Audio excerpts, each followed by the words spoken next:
And okay. Hello, hello, hello. I'll give you guys a minute to kind of flow in here. I hope you had a wonderful lunch, and we are going to get started. Again, make sure that you use the hashtag Boss Librarian PD today, whether you're on Twitter or if you're taking pictures and you want to include them on Facebook or if you want to include them on Instagram. Make sure that you use the hashtag and just tell us how you feel, what you're enjoying, talk about the sessions that you are experiencing today. Now, one of the reasons why we started so late in the afternoon, in the morning, this morning at 10 a.m., is for this main reason. I've always attended PD, and I feel that the people that live on the West Coast and in Mountain Time, they have to get up so doggone early in the morning to attend a professional development session. So by us starting at 10, it at least gave some our West Coast friends and our Mountain Standard Time friends some opportunities so they could join us at a decent hour almost. So here's one of our California friends. Her name is Katie McNamara, and she is you know what, I'm not even going to look it up. Katie is a high school librarian and she is from California. So, without further ado, I am going to let her take it away. Welcome, Katie. Welcome to everyone. Thank you so much for inviting me and organizing all this awesomeness, Casey. And as I was catching the sessions earlier today, I'm like, oh my goodness, this stuff all totally builds on each other. So just grateful for the information that has been shared earlier. So this is Channeling Your Positive Butinski. I've been teaching for over 25 years, currently high school teacher librarian and program director at Fresno Pacific University, helping new librarians from that avenue as well. So again, welcome. I have this problem. I don't know if anyone else does, but I am so shy at new events, new places. And those of you that know me, you're probably rolling your eyeballs right now because but we know each other. So that's totally different. But new environment, new atmosphere. I'm like, oh, I go to a party. I'm happy about the party. If I know no one there, my husband has direct orders. You are not leaving me my side, period. No, you can't go anywhere. But when you're at your site and whatnot, we don't have time for that. We got to get going, get over ourselves. So my school starts Monday with teachers, and then we got students Wednesday. I'm already psyching myself up. What am I going to say? What am I going to do? How am I going to get there going? And those affirmations too. You are an expert. You totally know what you're doing. And you are a godsend to anyone on your campus. Just kind of empower that. You've got cred all the way around. So channeling that, everyone gets this award right now. You ready? You are the MVR. Yes, the most valuable resource on your campus. Just embrace that, my friends. That collaboration is key. Who doesn't want a sidekick to help them do some awesome shenanigans in their classroom? Okay, so how do I get new teachers on board? So sometimes they'll be really unsure, or maybe they're coming from a school where the librarian wasn't a teacher as well. They, were doing different things, serving that library, totally fine, but then they don't know how to tap you.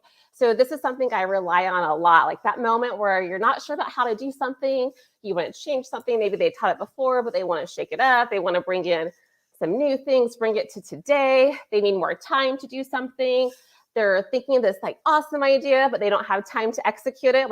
All of those moments are this neon flashing sign, yes, come talk to me. I got you. We'll do this together. So that goes in with building those relationships. And technology totally has a place. In fact, all of you have already referenced to my Twitter, to my Voxer, so that we can go ahead and talk and connect. But my teachers, they also really want that face-to-face time. So I'm going to go to them, their space, their classroom, not being rude and interrupting class, hey, stop what you're doing because I'm here and all important. But, noticing when their prep time is, their lunchtime, after school, before school, whatever works, going to their location. So now they're kind of more comfortable in that space, any rate, and having real conversations with them. So I'm going to talk to them about education stuff, of course, to figure out how we can collaborate. But I'm also really intentional of embracing that leadership hat that we have. So they're much more than just a teacher. They are a person with feelings and thoughts and relationships beyond school and dreams and desires as well. So getting in tune with them about that. And some of them will look at you like you're a wild person at first, which is so sad because that also means no administrator has taken the time to get to know them as a person. But that's going to really, really help all of your future conversations as well. You get to know each other. Right now, people that know my husband's name, my kid's name, I know that they care. They've taken extra vested interest in me. And honestly, those people get a little bit more of my time. So always having that follow-up to you, like come back to them, maybe schedule like, okay, I'm going to come back in a week and we'll talk about this. So just having some of those things ready. And I get a little cheesy. So think about mark records. You need to mark yourself. How are you accessible for your teachers? If you have a schedule, even if you're at a school that makes you do a fixed schedule, have some flexibility in there so that you can have like, this is time to collaborate to book the librarian and having those conversations that way too. And I love this from Stephen Covey about like trust, the glue in relationships and organizations. So there's just a little bit to like really kind of see at what we're doing. If you're like, well, I don't have time for the like feel good stuff. It's like, no, we don't have time not to do the feel good stuff. People need to believe that you're invested in them as well as having the knowledge. Like if you got all the knowledge in the world, but you're not a very kind individual and I like can't stand being in the same room with you, I don't really care what all you know. It all comes together, that character and that competency there. Okay, so looking for things to like get you in the door too, find a way to do things for the teachers before they realize they need it. All of us have brand new teachers at our school site. Some of them are new to teaching. Some of them, they're just new on campus. Look at your onboarding. Did they tell the poor teachers like where they go to like figure out copying? You know, you can go back and give them those little things. Also the bigger items too. Most of the time you can have access to pacing guides. Look at that and see what sparks your interest too. So you can have a conversation. Or maybe you go ahead and see, oh, you're teaching yada, yada next month. I pulled these 3 resources together for you. Let me know if you like them and if you'd like me to get some more. So already just like kind of doing a little something. I've got a teacher that I know I want to work with. She's new to teaching. This will be her 2nd year. And I've decided I'm going to do science breakouts this year. So I sent her a message. Hey, what are the topics you're doing the first quarter? And I'm making a breakout and it's just going to be a gift. I know she's going to use it, but I would still like go forward if I didn't know, because it's another foot in the door there and getting that connection with that teacher, what they're doing, as well as that department. Okay. So meeting them where they're at, like really having that conversation. Some teachers are new to teaching. Some have been doing it for a while. Everyone's going to feel like new this year. It's like the year 2 COVID hangover. So what can we do to just like love on them some more, empowering them? Like my favorite thing is to help other people be awesome. So what's that thing that they're really wanting to do? And then just help them shining. Whatever it is, if it's that collaboration, the co-teaching, pulling the books, whatever it is, just helps them that little bit. It's like, we got you. We can do this all together. So my favorite, when I'm introducing myself to teachers and trying to get some more teachers on board, it's those new teachers. And I just like own it. Whatever you got to do to psych yourself up, you know, before you go talk to them, I go to that new teacher and I act like, hey, everyone on this campus, even though not all of them don't, because they're not all smart enough to use me. Anyway, I go to everyone on campus like, hey, this is what we do. You're going to go ahead and collaborate with me. What projects do you want to do together? And they're new, so they don't like know enough to tell me no. So I kind of like to leverage that.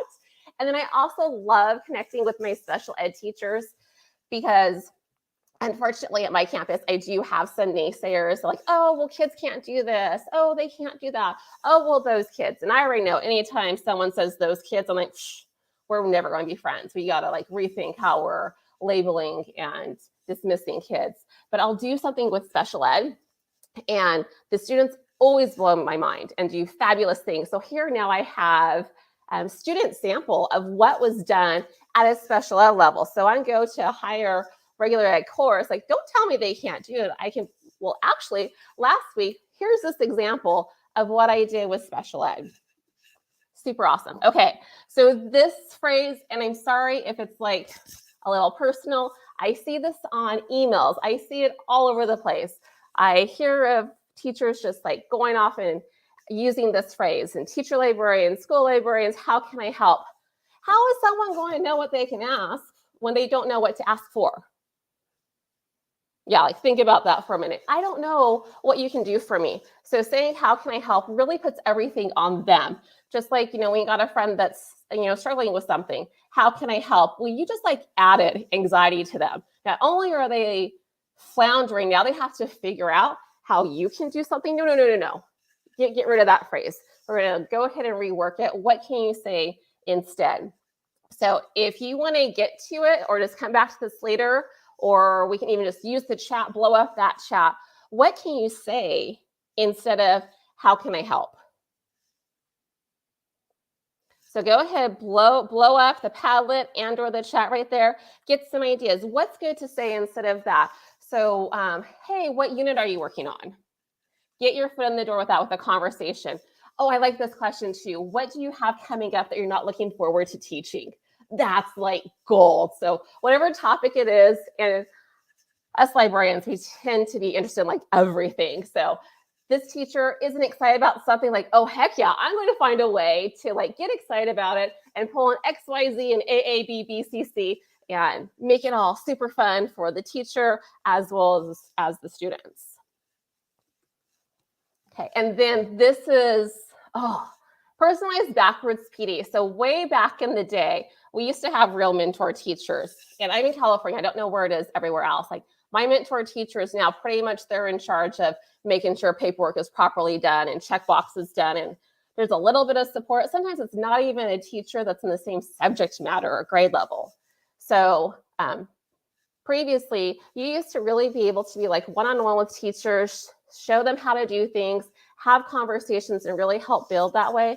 Well, teacher librarians, we get to do that. So personalized backwards PD, it's like them. And there's places that pay buku bucks for someone to come in and do this. And they already got you in their back pocket. So you do something, whatever the thing is, with their students, their standards, and the teacher gets to watch the engagement, how the kids are interacting.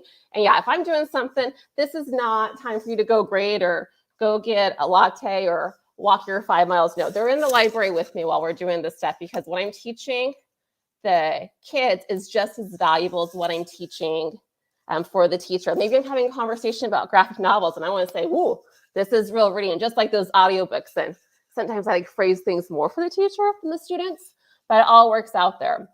Okay, so exactly what the teacher needs in that moment, and really making sure we come back to that debrief. Having that follow-up conversation is key.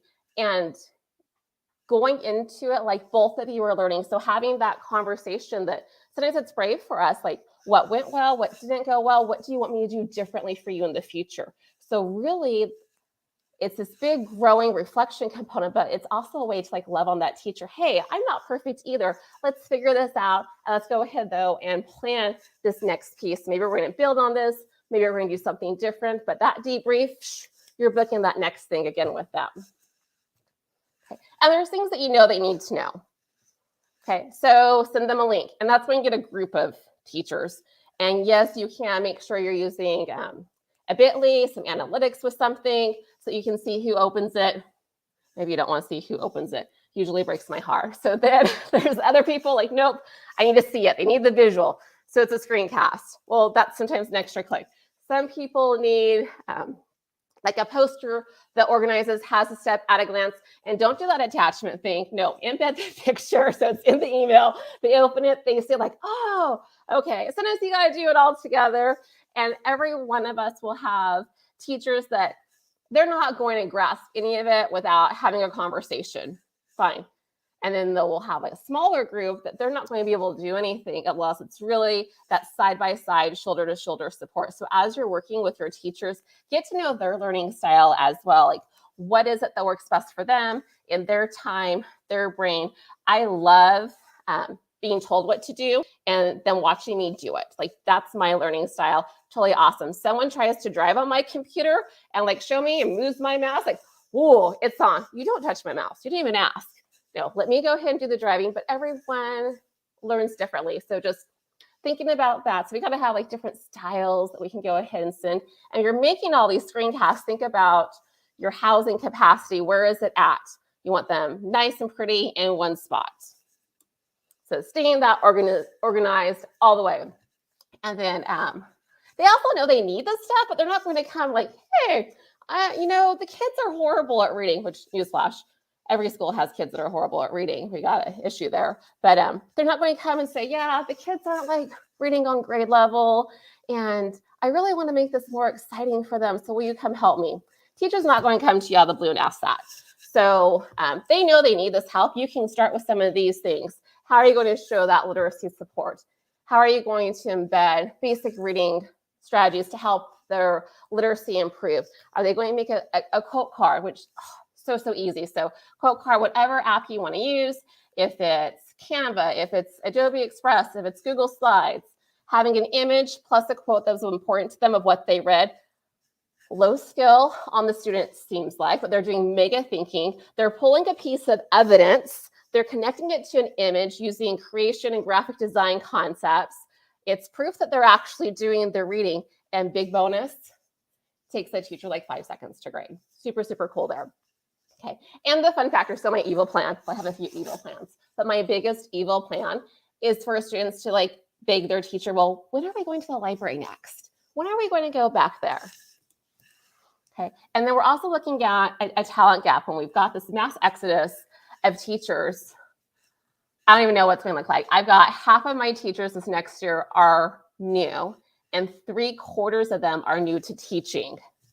So just like, wow, thinking about how to support all of that and love on everyone and all the different hats that we wear. So thinking about these, everything is new.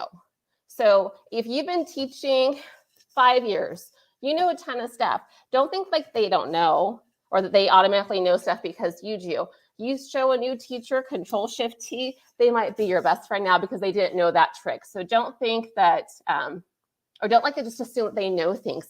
Sending a list of like 5 little quick shortcuts, go ahead and share that. And if they already know it, awesome. So when you're sharing like the little pieces of the Google goodness or the Microsoft Magic, whatever platform your school utilizes, give them more than just one thing. So like if I'm doing the shortcuts, it's not just going to be a Control-Shift-T because that one teacher that already knows that, like what else did they get?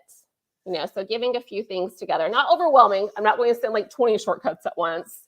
Got to think about that. And then I have these apps in here, Flip, Canva, and Wakelet.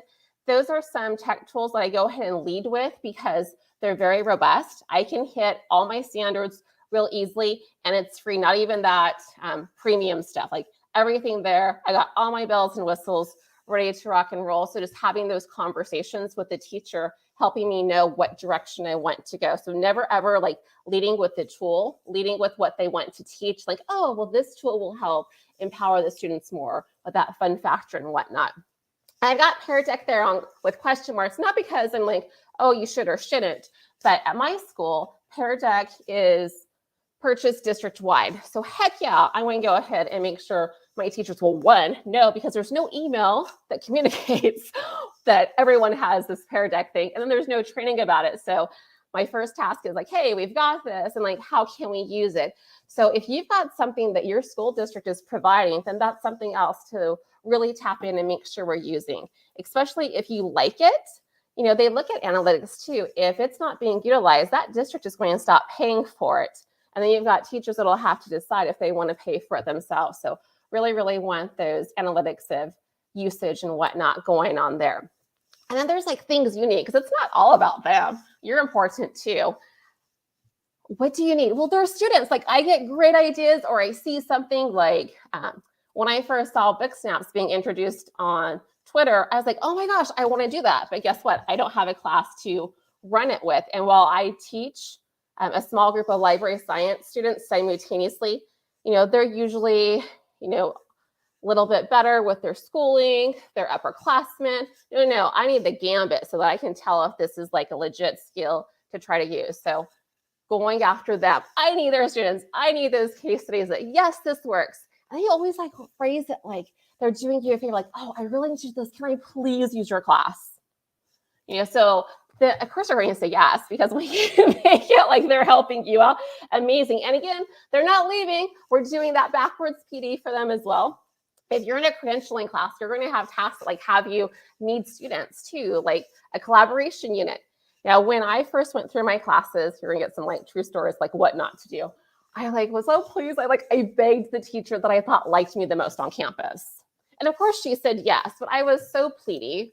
Like, no, don't do that. Like if someone like was that pleady asking you out, you would say, no, I don't need that drama. Just because in my class, I only had to submit one collaboration unit. You know what I should have done is asked a variety of teachers, like 4 or 5 of them, and booked all that out and then decide which one I wanted to submit. So I could like really got a bigger bang out of that. Okay. And then just any new ideas, I go to them, oh my gosh, I got this new idea. Can we try yada, yada, yada? And they might not even know what I'm talking about, but they can see the excitement. And then some of them might just be thinking, oh, is this a day I don't have to plan and actually teach my kids all by myself? Yeah. So like double score, figuring out how you're ever going to get those extra connections. There's still going to be teachers that like, I don't know. So this is something I really enjoy doing mid-year, right before we go on break. And I have a gratitude party in the library. My students create different gifts each year. Usually it's an ornament that they can put on their tree or just hang on the wall to be like all pretty using books that we've weeded. So they got this cute little like gift thing to remind them about the library and us using the books. I have drinks and the yummies. And then they come to you like, okay, you're here. You got a cookie. You got to book something. And then also a way to highlight my students there. Okay. And sometimes, you know, it doesn't always work out. So if the door like slams, just like stick your foot in there. It's okay. Find another way to get in there because everyone comes with their own background of garbage. So a door that like closes today doesn't mean it's closed forever. Okay. And like invite, schmivite, whatever. You can still show up. Like, oh, well, I heard this meeting was about literacy, so I thought I should be here. It totally makes sense. But I know there's so many meetings that are happening about literacy where the librarian is left out. I can't get the rationale behind that, but yeah, just go ahead and pop in, but have something ready to share. What's something you want to discuss? Your little 30-second elevator pitch, and then like listening so that you can see what to take on. And be careful, like you can do so much. It doesn't mean you should. Like you got to draw that line in the sand, say no, but like maybe it's something you're already doing and they just don't know. So like, hey, I'm actually working on this, so that could help, yada, yada.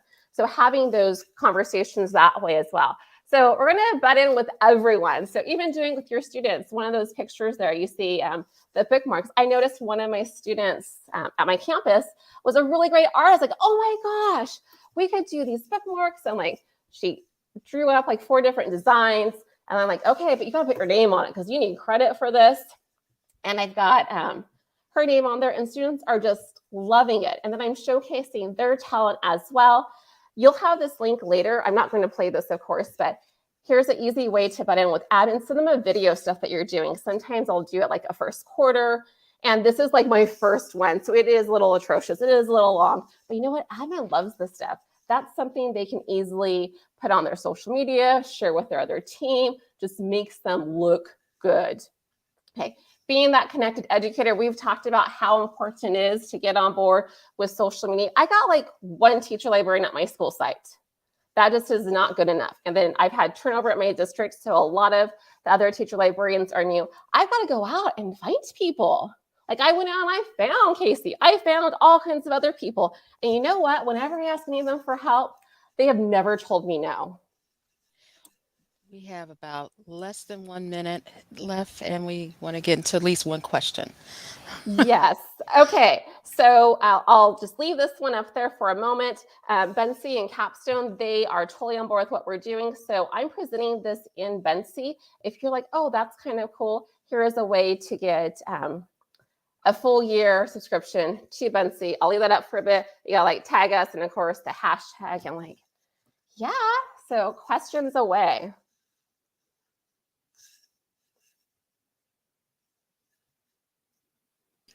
Any questions? We have about 2 minutes left. And again, this is a wonderful opportunity to get something free from this session if you follow the directions on the screen that you see. Any questions for Katie? Any comments?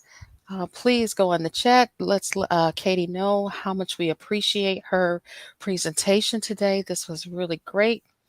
lot of ways to think about this, as well as a lot of great jewels and dimes that was shared here today. Question is there something you would never do again? Is there something that you would never do again, Katie? So my first year, I found a team that they had this big project planned. And I was like, okay, I can do all of these things. I made a Google site for them, all of this stuff, got it all done, like resources, calendar, everything together. And then I showed them my final product, and they're not going to do that anymore.